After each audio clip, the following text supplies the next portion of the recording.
Capes on the Couch podcast is for entertainment purposes only. Dr. Issues is a psychiatrist, but he is not your psychiatrist and does not have knowledge of your individual situation. For any personal mental health concerns, please consult your own healthcare providers. For medical emergencies, please call 911 or the designated number in your area immediately. Remember that you are not alone and help is out there.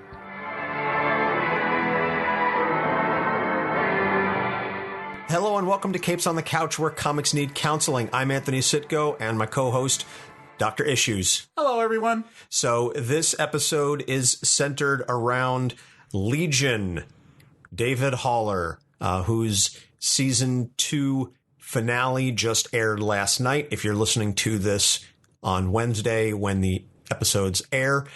So that's one of the reasons why we timed it. The other reason why we're doing Legion is because he was selected by our most generous and glorious patron, Brian, the sole president level patron that we have so far. He's got a special place because, again, as we said earlier, he donated, not donated, he gave us, he paid for some fantastic equipment that we're now using to record our episodes on because he got tired of what he considered was the substandard audio quality. So once again, Brian, kudos to you, sir. Thank you, Mr. President. Yes, thank you, Mr. President. If you would like to be a president level patron or just any of the other various levels, you can go to our Patreon page, patreon.com/capesonthecouch. You can subscribe at the $1, $3, $5, and $10 levels. $1 will get you a shout out. $3, you can get early access to download episodes, and you also get a monthly blooper reel. On a side note, I want to give a shout out to our newest patron, Robbie. Thank you so much, Robbie. Tell your mom I said hello, by the way. I've known Robbie for a number of years.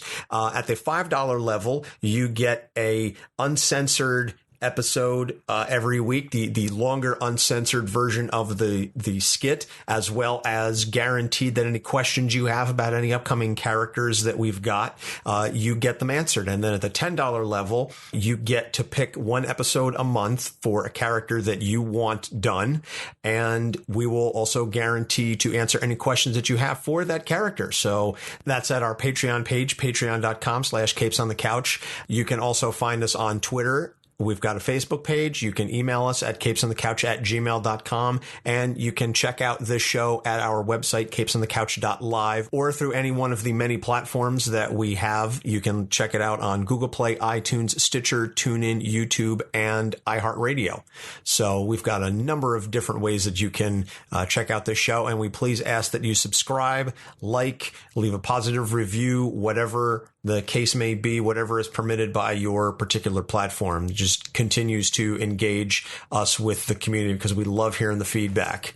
Yep. Always looking to improve. Absolutely. And on that note, I just want to give a little side thing because there was some discussion last week with respect to the Scott Summers episode in particular on Reddit, and I guess lamenting that we didn't go further into the background on Scott because there were a number of instances or story arcs in the history of Scott Summers that some of the listeners felt that we did not give enough history on or enough credence for why he is the way that he is.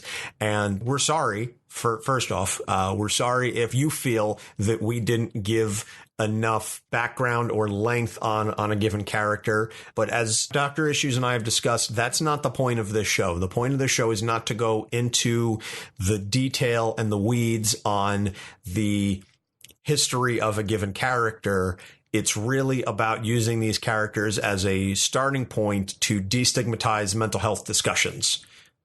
In which case, I'm also going to bring up a critique that we had on Reddit, which basically pointed out, at least in the opinion of the person that was describing what they heard on our podcast, that somehow I was not giving credence to people with traumatic brain injuries.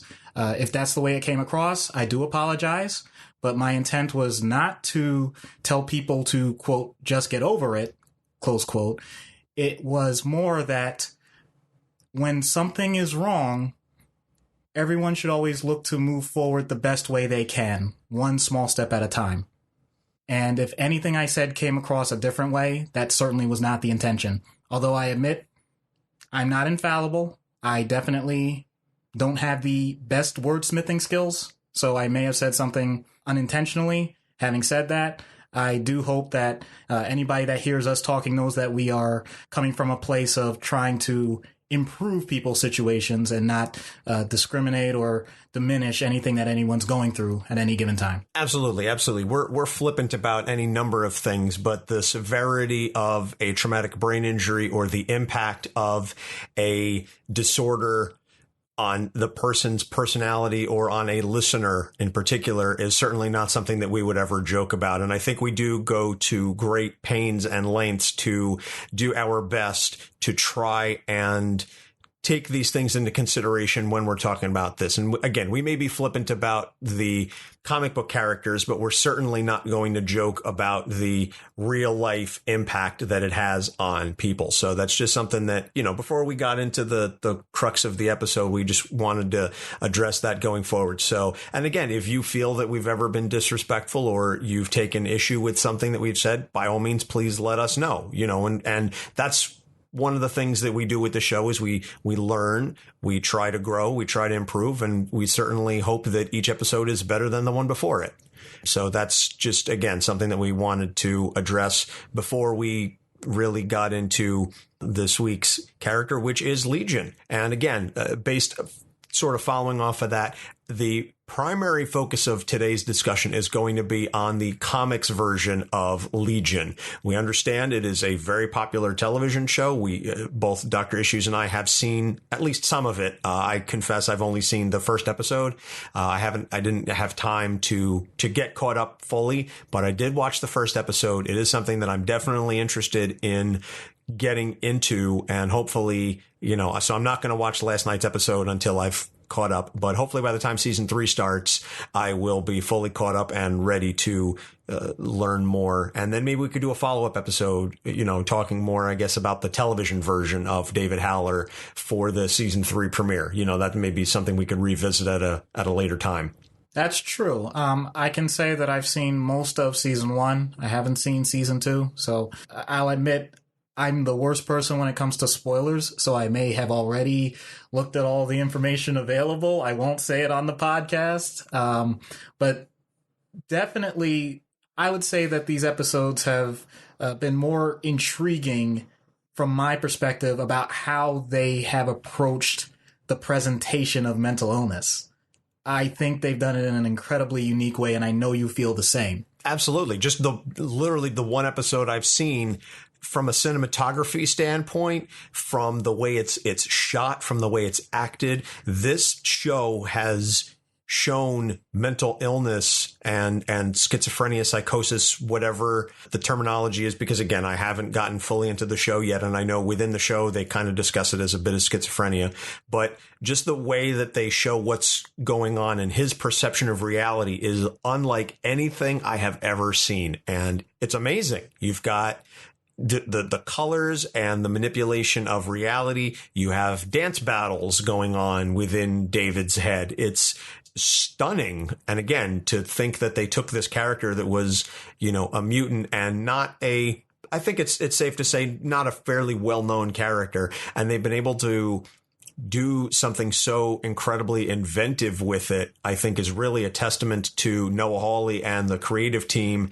at the studio, and to FX for greenlighting this and saying, yeah, well, let's take the bastard son of Charles Xavier and make him not look anything like he does in the comics and just completely tell an absolutely different story with him than anything that's been shown in the comics. So again, that's a major testament to the creative team for taking the basis of this character in the comics and creating something totally brand new and awesome with it.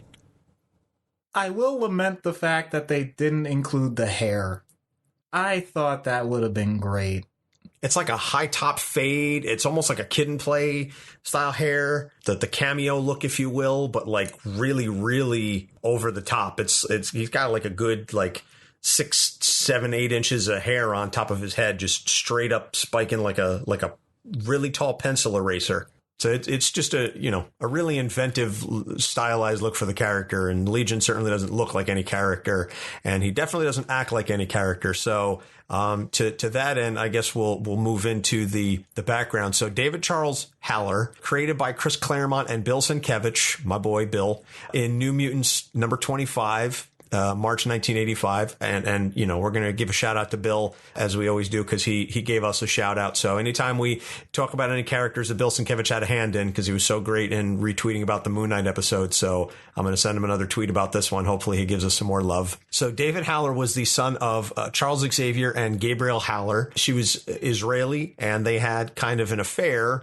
but Charles didn't even know of David's existence for many years because Gabrielle never told him that she was pregnant. Doesn't Charles have some sort of mental powers? I know, it's one of those things. You got to tell a story, but... Yeah, I know. So when he was very young, he was the sole survivor of a terror attack, and he absorbed the mind of the terrorist leader into his own mind. So we're going to address, him later on, Jamail. So he was kept under observation by Moira McTaggert, Dr. Moira McTaggert, on Muir Island for many, many years because he was basically catatonic. He was pretty non-responsive. Nobody really knew what was going on inside his mind. And so Dr. McTaggert spent years trying to work with him, trying to piece back together some semblance of his psyche so that he could be responsive, he could talk to people, and hopefully regain some ability to interact with the real world.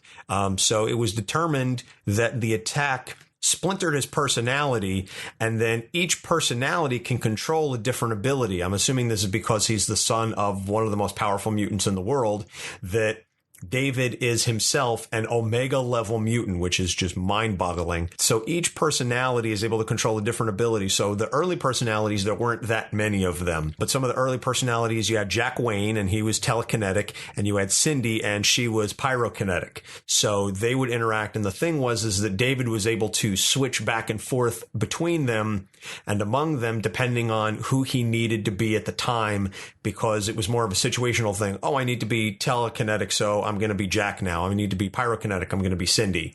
Right. And just so that for the audience, I've gotten feedback personally from other people. Sometimes we use terms and we don't always define them. So telekinesis means you're moving objects with your mind.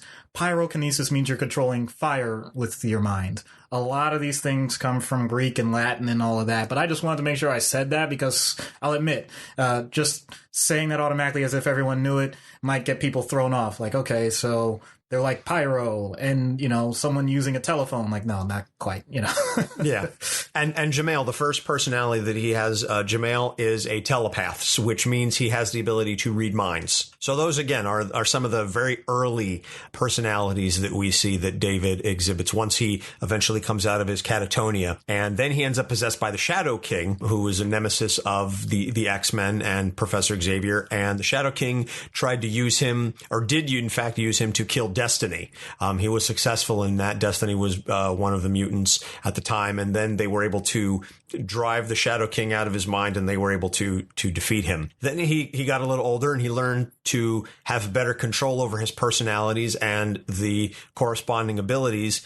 And he said, what would be a really good idea? My father's always been all about mutants and mankind coexisting. And who's the one that always tries to stop him? Magneto. So I'm going to go back in time and I'm going to kill Magneto, and that's going to make my father really happy. That doesn't go well because in the ensuing battle, he ends up killing Xavier because Xavier jumps in to protect Magneto. As I don't know how many of our listeners necessarily read all the comics books, but I'm sure many of them have seen the X-Men movies. And in that universe, I think they do an amazing job of showing the friendship and the history and respect that Charles and Eric have for each other as they grow up. And it's a situation where they start off with similar intentions, but they go about it in very different ways.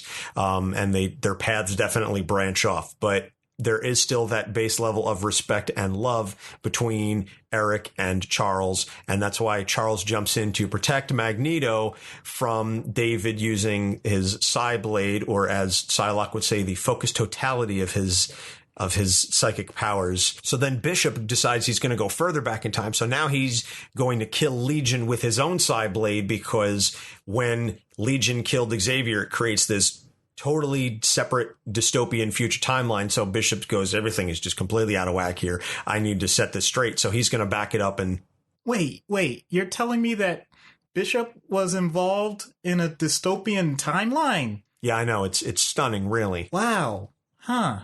So unlike him. I'm pretty sure every timeline that Bishop is from is a dystopian one in some fashion or other. But I'm not going to get into that. So Bishop goes further back and he ends up killing Legion with his own psi-blade. Except Legion's not. We find him in a box later. I don't know. It's a dick in a box. So I'm sorry. It had to be said. I don't actually think Legion is a dick. It just, the song came to me and, you know, he's not Scott. He's not Scott. Scott is a dick. All right. I know. I'm sorry that upset a lot of people last week with the thing, but it's the joke, folks. It's a joke. So they discover Legion is alive, and now he has way more than just like 3 or 4 personalities. Now he's got thousands of them, and they all have different abilities.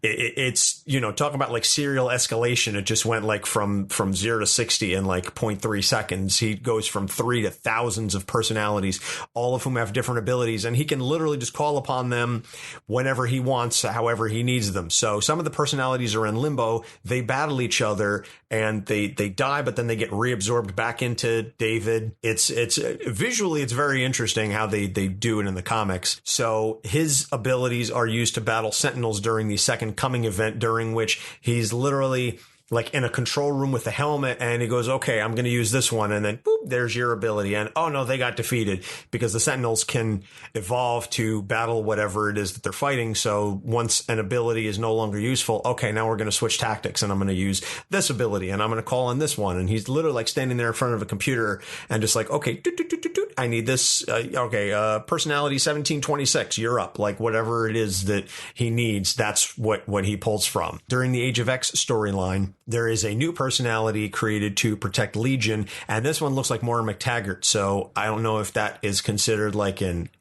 I don't want to say it's like edible, but because she was like sort of like a maternal figure to him, so the personality that's created looks like her. I guess it just draws from that nurturing effect that she had on him during a lot of his formative years. I would say maternal. I wouldn't necessarily say Oedipal, unless, because I'll be honest, I haven't looked at every comic issue, but Oedipal would imply that he wanted to have sex with her. Okay, all right, then I'll retract the Oedipal, but it's a maternal thing that this personality looks like Moira McTaggert.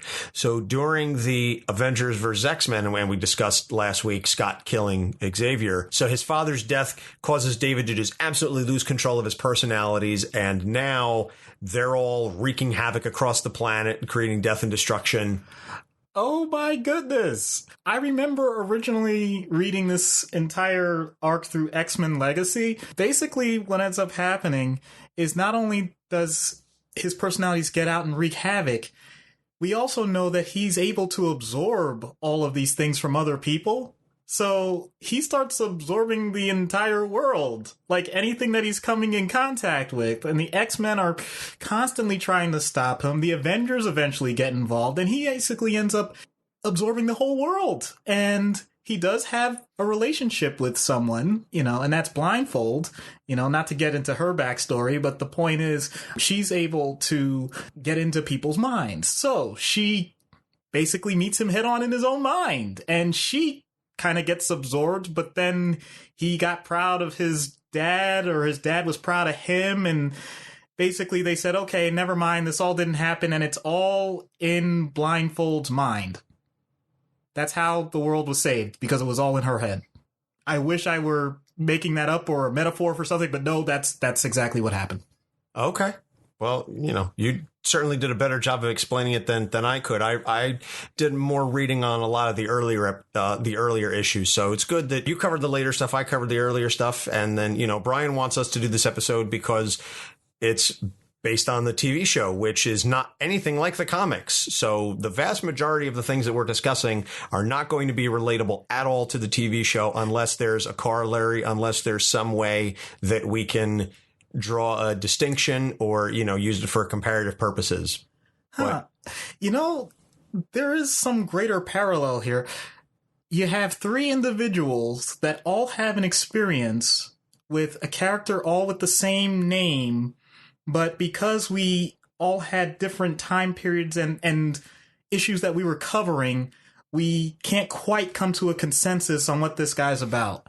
Somehow I think that's telling for this entire episode. I do think it's telling. I think it also flies in the face of three men make an elephant, the famous idiom. So we're definitely not making an elephant here. I don't know what we've come to the conclusion other than David Haller has a lot of mental issues. So we'll get into those now. The first and foremost is very clearly the dissociative identity disorder. And I know that we spent time discussing that with Moon Knight. We talked about his dissociative identity disorder, or what was proclaimed to be dissociative identity disorder. This is done very differently because with Moon Knight, at least depending on the writer, it was a situation where he wasn't always able to control his ability to transfer in between the identities. And furthermore, the identities were not always necessarily aware of what the other one was doing. He would go fugue, which is a very real thing. And at least that's one thing that's being handled very well, I think, in the current run, is that each of the current Moon Knight run I'm talking about. Oh, we know you were talking about Moon Knight.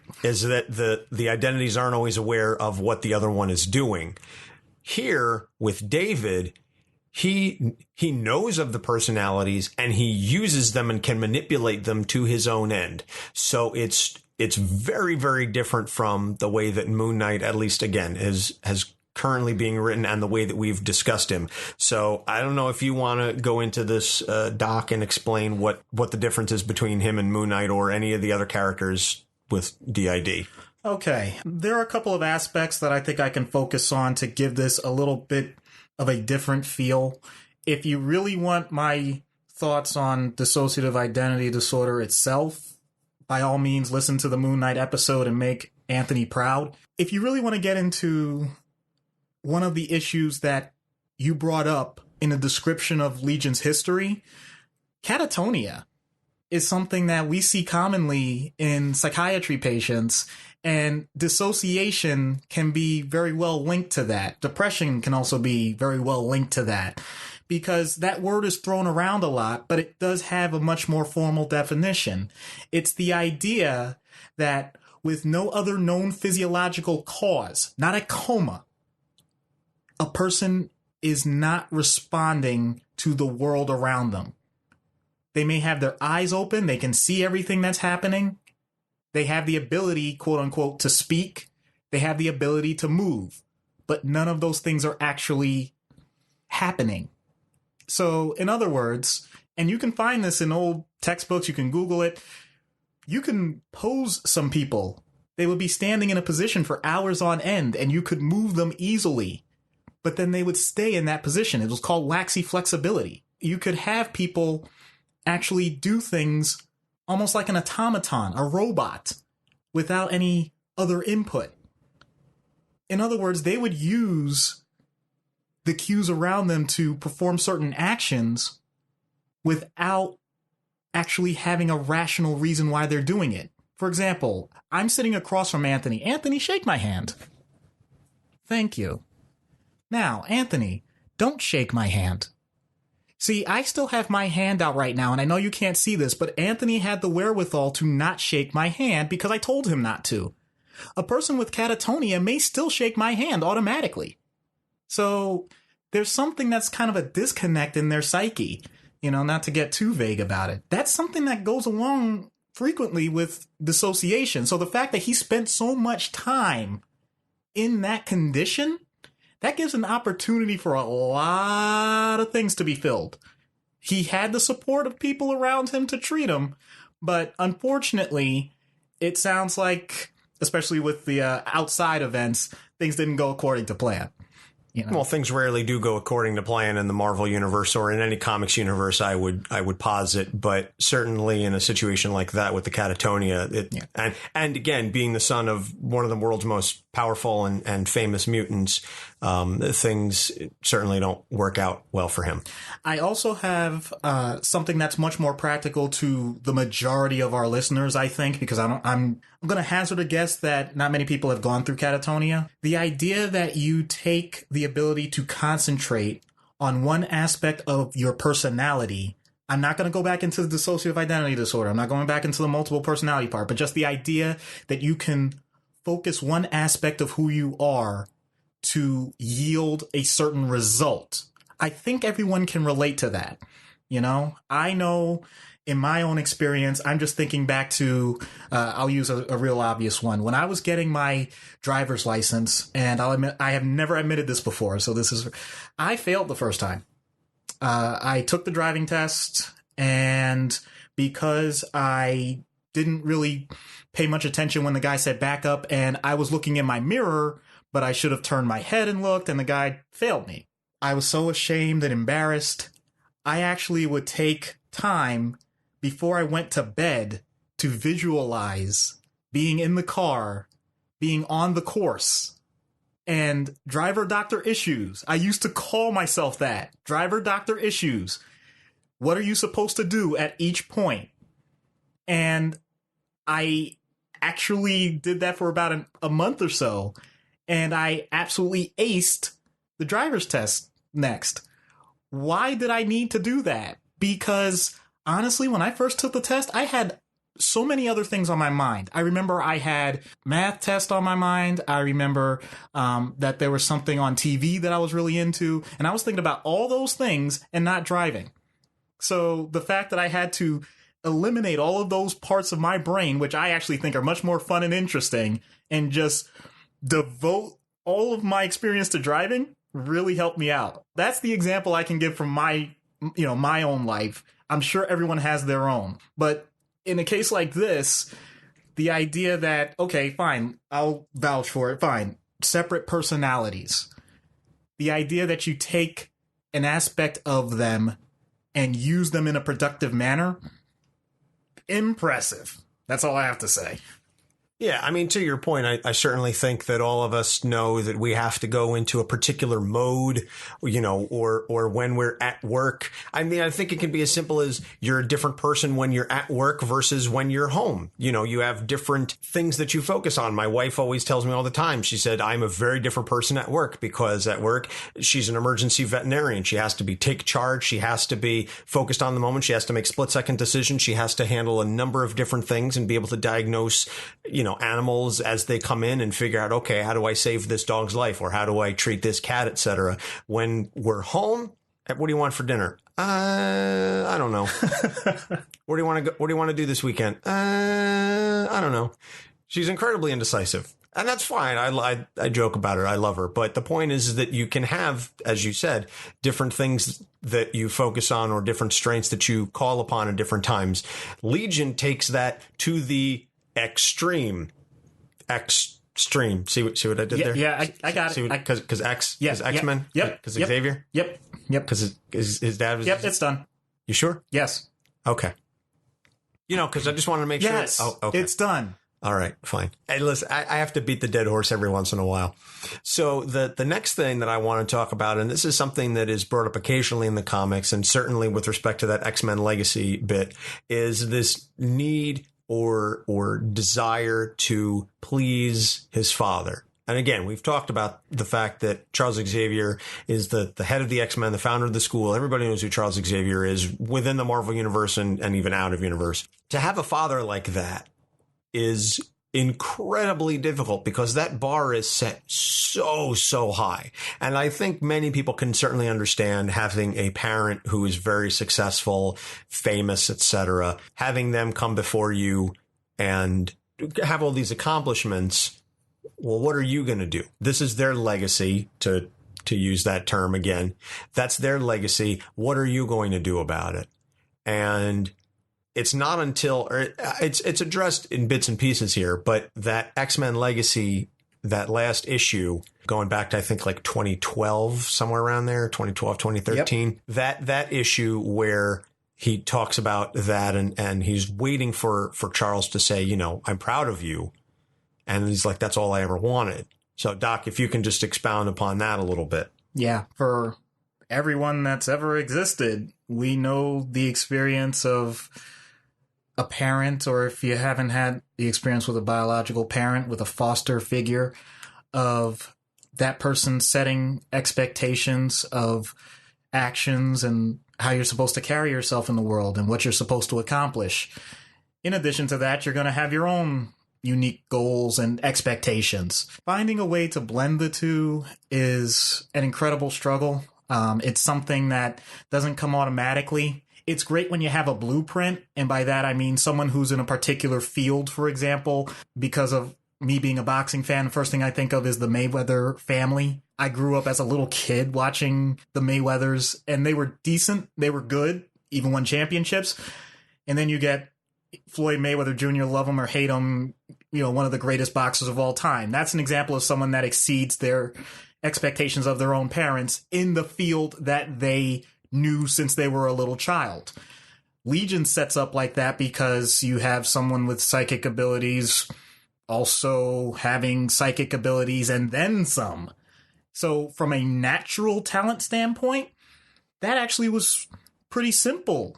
You know, that was a bar he was able to jump from the start once, you know, got out of the whole catatonia thing and had the proper therapy and all that stuff. Well, I think given the fact that David is ambulatory, it certainly makes his ability to jump certainly surpass that of his father.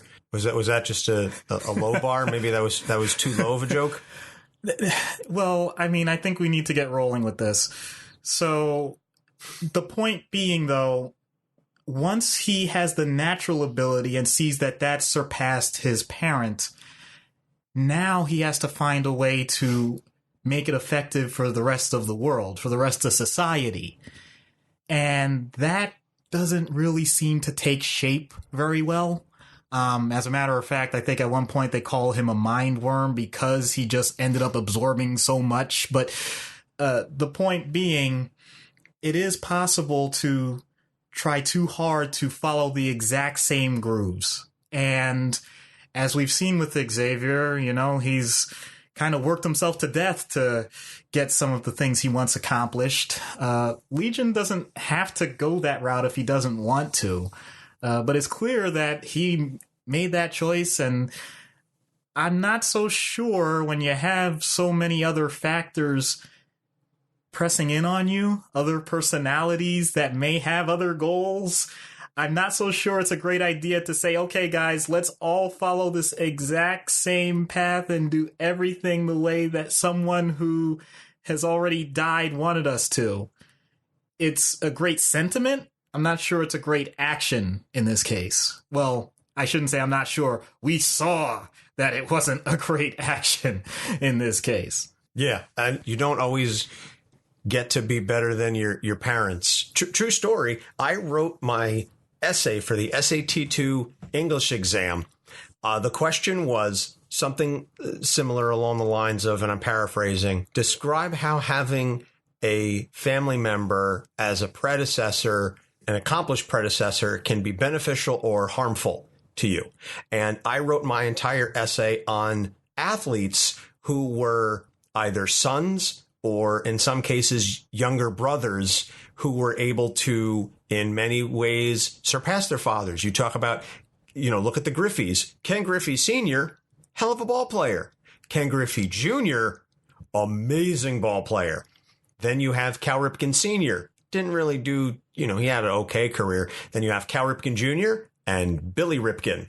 So even within that same family, you have the one son who absolutely went on and surpassed his father and everything that he did. And then the younger brother the other brother who was constantly in Cal's shadow. So I think that we can all certainly, to your point about the Mayweathers, we can all certainly understand and draw corollaries even just within our chosen sports or preferred venues, that we can find people who succeeded their parents and then people who didn't. And I'm sure that there are even listeners that may be in the same field as their parents, fathers or mothers, or just an older sibling, and they want to follow in their footsteps and do it better. And some succeed and some don't. Also, to expound upon that, we've all heard the term, the sins of the fathers. Mm-hmm. You know, basically the idea that anything that had gone wrong in the past within the family, not just to say fathers, but it means that the offspring are also held to a certain standard, often to a certain, what seems to be a punishment based on what has happened before. So it creates in my mind, being an optimist, it creates an opportunity to demonstrate change, that things don't have to stay the way that they were. But for some people, it's a burden. It's an obstacle because you feel like you have to fight for everything twice as hard as anybody else because you have to prove that things weren't either just handed to you or you didn't just end up in a lucky circumstance because of connections from someone else in your family that they knew. Exactly. And you get, at least in school, when it comes to punishment, if you have an older sibling, a lot of people, their older sibling was a bit of a troublemaker, rebel rouser, and then they come in and you get the same teacher. I remember your brother. I remember your sister. They were a pain. I'm going to keep my eye on you. And anytime there's even a slight little deviation from the norm, bam, the hammer comes down on them. Why? Because their older sibling was troublesome in whatever respect may be, and vice versa. You could have the older sibling that's the golden child and everything is wonderful, and then the younger sibling comes in. Oh, well, I had your older brother, I had your older sister, they were amazing, so I expect great things out of you. And if they don't meet those expectations, that what's the matter? Your brother did this, your sister did that. Oh, why can't you be like them? So it absolutely cuts both ways, and I think that is something that many of our listeners can probably relate to in some regard. So now let's just focus a little bit on the TV show, because again, one of the reasons why Brian picked this character for us is because he is a big fan of the show. So I know we talk primarily about the comics versions of these characters, but we can delve a little bit into the TV show.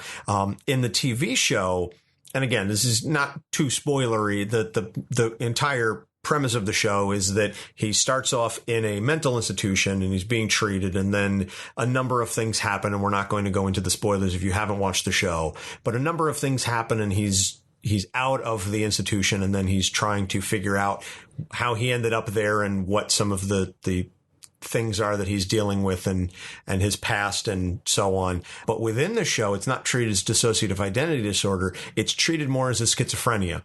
And as we said earlier, the show does an amazing job at demonstrating the various perceptions of reality, I'll say, within David's own mind. So, Doc, if you want to just talk, because you've seen more of the show than I have, if you can go into a little bit more about how the show portrays his mental health issues and his various disorders, and whether and how, I guess, I don't know, realistically some of these things are portrayed as far as psychoses?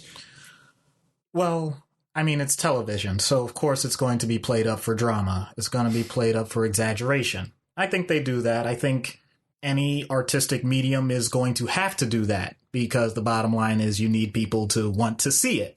But having said that, I think that the way that they go about pointing out whatever is going on at the time is so overwhelming that it can be distracting to what other people are trying to help David accomplish, help him interact. In other words, he really has to take extra energy to focus on what we would consider to be the reality as opposed to what's going on in his own mind. That discrepancy is something that they repeatedly do. And I will say they also do a great job of showing how it changes over time as he interacts with other people and gets help. In other words, it's not static. You don't have to worry about. Best example I can think of off the top of my head is the presentation, for example, of Spider-Man, the spider sense. Everyone knows what that is. You see it in the comic, you know it, and you recognize it. You see it in one of the cartoons, you recognize it. You see it in the movies with the hair standing up, you recognize it. With Legion in the TV show, things change. He doesn't always have these same responses. You don't get used to it, which is true in reality when it comes to this type of mental illness. It's not something that automatically happens the exact same way. Don't get me wrong. There will be long periods of time where it could, and I'll say this from my work experience, where you say, oh, that's just so-and-so. Okay, I know what their usual complaint is or what they're usually going through. And then months down the road, I may see them again and it's completely different. It's just the nature of the illness. So I think they do a good job with that. I think they do a good job with pointing out that he's still able to do a whole heck of a lot of good, that he's able to continue to find new ways to deal with new situations and change. I think the fact that they focus so much on talking things out rather than just throwing a bunch of medications left and right is probably the best thing that they do. Because whenever people think of these types of illnesses, that's usually the first thing that they talk about. And I feel like it does a disservice to everything else that goes on in a person's life. That's the other thing. When we're talking about TV shows, I feel like we do have to give some level of respect without giving too many details away. Yeah, it's difficult to talk about things without going into spoilers because, again, we don't know how many of our listeners watch the show or where they are. If they do watch the show, we can't necessarily presume that everybody's caught up to, the season 2 premiere. Season 2 finale from last night. So we don't know where everybody is. Like I said, myself, I just watched the first episode. That's it. So, but I think it does a great job in showing, or at least a stylized version of mental illness and not just a, person drooling, talking to themselves, etc. Although there is that one great interaction in the first episode where Aubrey Plaza and he are trying to figure out exactly what he's on. And she's like, so is that spit or, trazepam or whatever. I forget the name of the drug that he's on. And she's like, oh, is that just, oh, okay. I think he's on that. And there is a little bit of that. So the treatment, starting off with in-universe, I can't even begin to figure out how you would treat somebody like that, given, again, his father is the world's greatest telepath. What would you do, Doc? I'm going to take a hint from Blindfold. I'm going to really get inside his head. No, I mean, really, I'm going to get inside his head. I want to be in there. I want to be with all of those personalities. I want to be able to see them for myself. Now, mind you, he's had whole story arcs, and runs in the comics where the entire comic happens in his mind with these personalities and he's battling them, or they're battling amongst themselves, or they develop a token and, they pass it amongst themselves because that means that they have the ability to outwardly control him. Okay. Anyway, point being. Moira. Yeah, exactly. The point being, it's the greatest opportunity I would have to make a difference. How else am I going to deal with an overpowered mutant? I can't outwardly say, okay, don't shoot fire at me or magically take psi knives and stab me or whatever else they could do. But on a daily basis, I go in and I see multiple people with different concerns and stressors and try and help them navigate whatever it is that they're going through. If you tell me I just have to do that a bunch of times, I think I could handle that. Hopefully, provided that they don't use their abilities on you, because I'm pretty sure if they kill you with inside his head, you're gone. Well, I'd still be inside his head, so then hopefully I get some super cool ability, right? That I guess, and that's never really addressed. Is it's never stated that the only people that David absorbs are people with abilities. He just absorbs folks, but then they end up with powers. So I don't know if that's his ability, is to absorb someone and then that absorption manifests itself in an ability. I don't know how that is necessary. I don't think that's ever fully addressed, at least not in any of the issues that I read. So now out of universe, and again, we see how David is treated in the TV show with his abilities, but out of universe, someone at least attempting to demonstrate the dissociative identity disorder, schizophrenia, depending on which version you're discussing, if you want to take a crack at that.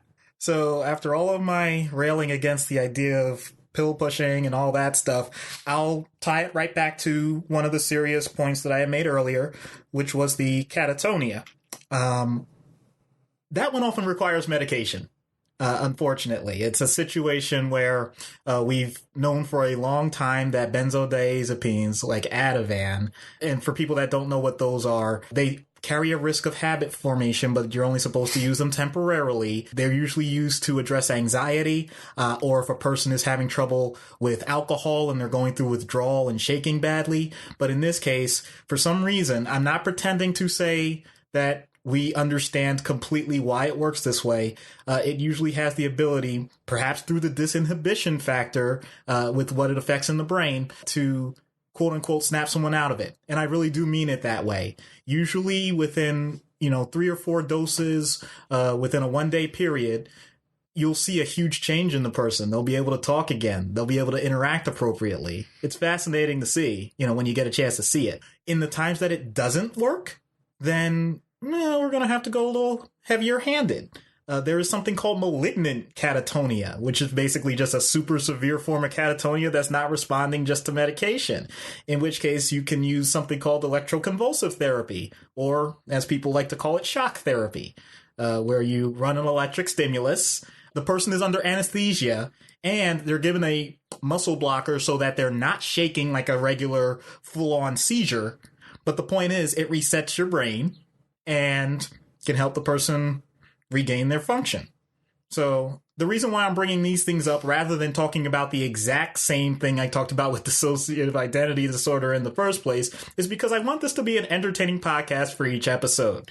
So I am not ignoring the fact that you need significant talk therapy to deal with these issues, and that there is EMDR therapy, which you can look up for dissociative identity disorder. But you'll get that in the Moon Knight episode, which once again, if you do that, you will, I believe, be put on the 3rd or 4th most important person in the world on Anthony Sitko's list. Ha ha ha ha ha. Hey, just making an observation. I love the character, but I'm not going to go gaga over every person who listens to it. I will appreciate it. I won't go bonkos over it. Tell that to Reddit and Twitter. Anyway, I'll actually give direct credit, though, to the TV show, because whether we're talking about dissociative identity disorder or schizophrenia, the way that they create a supportive environment for Legion is outstanding. And they let him know from the start that no matter what happens, even if there's a setback or things didn't work out exactly the way they were supposed to, they're going to keep trying. They're going to keep finding ways to help him. Now, there is the unfortunate effect sometimes for different patients where they feel like, and I'm just using words that have been told to me, I'm a guinea pig. Stop it. I'm a human being. Don't just randomly throw things at me and see what sticks. And that's a valid concern. And the way that you get around that is you point out that, well, any treatment that is tried is not meant as a one-off. In other words, no physician, no clinician should ever say to someone, here is the plan of attack. By the way, we're going to change it the very next session.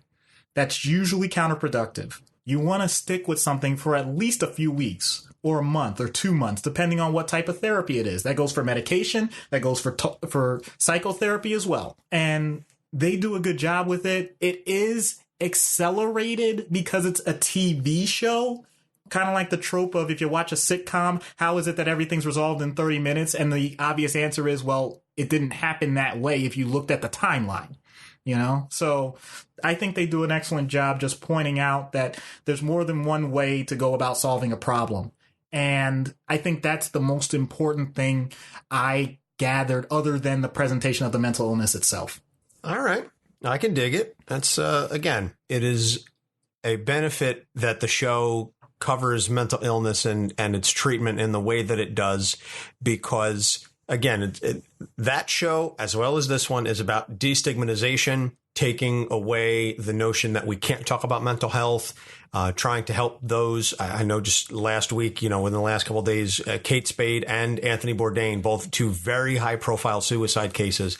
And was said that, people talked to Kate Spade like an hour before she committed suicide. And, she was happy and she was in good spirits. And Anthony Bourdain, very similarly, people are struggling in ways that we don't understand. So these are things that we have to keep in mind. And we certainly encourage listeners always, never be afraid to reach out to anybody that you think may be struggling. Always try to be helpful and good. Michelle McNamara, it's chaos, be kind, rings particularly true in these kinds of cases. So again, anything we can do to certainly destigmatize mental health and the discussions of mental illness and making sure that people get appropriate treatment wherever possible and appropriate help where they can, we are certainly in favor of that. Incredibly well said. The way that I've looked at life is, show me a person that thinks they're normal, and I'll show you someone that doesn't know themselves well enough. True. Very, very true. So we're going from that super serious note to a little lighthearted, a little more fun now. We're going to get into our usual couch skit and find out what happens when Dr. Issues decides to treat Legion. Hello, David. Hello, Doctor. I'm ready and willing to talk to whoever's in control of you at the moment. In that case, I think Jack Wayne wants to talk to you. Are you sure? Maybe someone else? Like someone less prone to violence? Well, why don't you step inside and pick one then? What? Don't worry, this doesn't hurt, usually. Wait a minute! What? What happened? Where are we? We're inside my head. You're free to say hello to anyone you'd like. Hello everyone. Who would like to step forward first? I am Jameer. I was the first one to be absorbed, so I should be the first one to talk to you. Well, welcome. You must have a strong bond with David then at this point. Okay, so how's it working out for you? Well, the bond is strong. He doesn't permit me to come out often. I think it's because I am a reminder of the accident that started all of this in the first place. Well, does he do that to all of you, or do you feel singled out? There are so many of us, but there are some who are favored. I am not among them. Well, I'm sorry to hear that. Who do you think is more favored then? That'd be me. The name's Jack Wayne. Oh, no. What's the matter, Doc? You think things will fly too fast for you?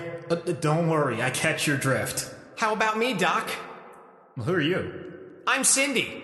If you thought Jack was a hothead, you ain't seen nothing yet. Okay, let's take a breath here and calm down. Don't think you can stand the heat? Maybe you should get out of the kitchen. Hey, you're not the chef here. I'm gonna work through this with David, and we're gonna let cooler heads prevail. Your funeral, Doc. Don't hurt him. Who are you? I'm Sally. Nobody loves me, but I think I love you. David, is there any way to have a conversation with just the two of us? No, Doctor. That's the point of all of this. I wanted you to experience just a fraction of what it's like inside my head. What it is to be me. The struggle I deal with every moment of every day. I had no idea. No one does. No one ever takes the time to ask. You're one of the only ones who even considered the possibility. So, what do you do? The best I can. Then I guess I'll do the same.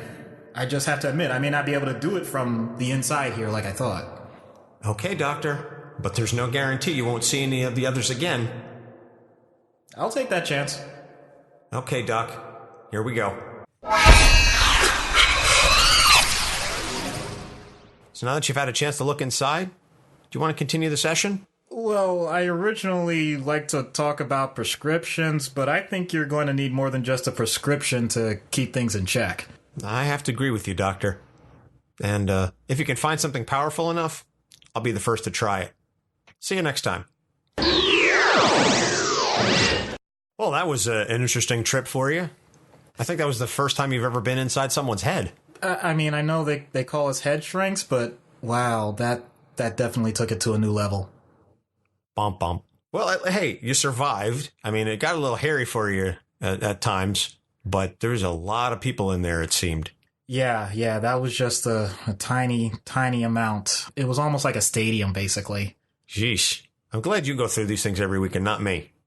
I could imagine what it was like if I had to be in there with you. So that's going to do it for this episode. As we said at the top of the show, be sure to like and subscribe and leave a positive review on whatever platform you listen to, whether that's capesonthecouch.live, our website, or any of the other distribution platforms through Libsyn. We've got iTunes, Google Play, Stitcher, TuneIn, YouTube, and the iHeartRadio network. You can subscribe to us on our Patreon site. That's patreon.com/capesonthecouch. You can be like Brian did with this week's episode and pick a character for us to do. That's a subscription at the $10 level. You can also subscribe at the $1 level and get a shout out. You can subscribe at the $3 level, get early access and a shout out. Again, hi, Robbie. You can subscribe at the $5 level, get the uncensored version of the skit, as well as guarantee that any questions you have may be answered. You can also just shoot us an email, capesonthecouch@gmail.com. You can interact with us via our Twitter account. We have the official show account, and also Doc and I have our own personal Twitter accounts as well, Anthony Sitko and Doc Issues. And we've got a Facebook page that you can check out. So we have a number of ways that you can interact with this show and, give us feedback. I always make sure to post all the links on Reddit. And we talked about that at the start of the show. So you can always, I have my personal Reddit account that I'm very active on there. Next week, we go into the question. So I think that's really going to be a fun one. Get to cover him. And then the week after that, we are going to do the Sentry. And I know, Doc, you're very excited about this one. You've been talking about wanting to do Sentry for a while now. So we really get to delve into that one. Bob is he's a special one. Yeah, absolutely. And just wanted to say, with this situation, you did say it wrong. We're doing the question? Oh, jeez. So we're doing the question, and then we're doing Sentry, and then we're doing Casey Jones from Teenage Mutant Ninja Turtles fame. So that's going to be really cool for me, because I've been a Ninja Turtle fan pretty much as long as they've been around, since the cartoon. I can't say since as long as they've been around, because I didn't read the original comics, but since the 87 cartoon, I have been a fan of the Ninja Turtles. So that's going to be an interesting one to check out. So, Doc, anything else you want to add before we go? Just wanted to say thank you to everyone for continuing to listen to this. And if you do have multiple personalities, I hope that you have each one subscribe. Yes, each one subscribe and each one download separately, because that helps boost our numbers. But for Doc Issues, I'm Anthony Sitko. Thank you so much for listening. We will see you next week. Capes on the Couch podcast is for entertainment purposes only. Dr. Issues is a psychiatrist, but he is not your psychiatrist and does not have knowledge of your individual situation. For any personal mental health concerns, please consult your own healthcare providers. For medical emergencies, please call 911 or the designated number in your area immediately. Remember that you are not alone and help is out there.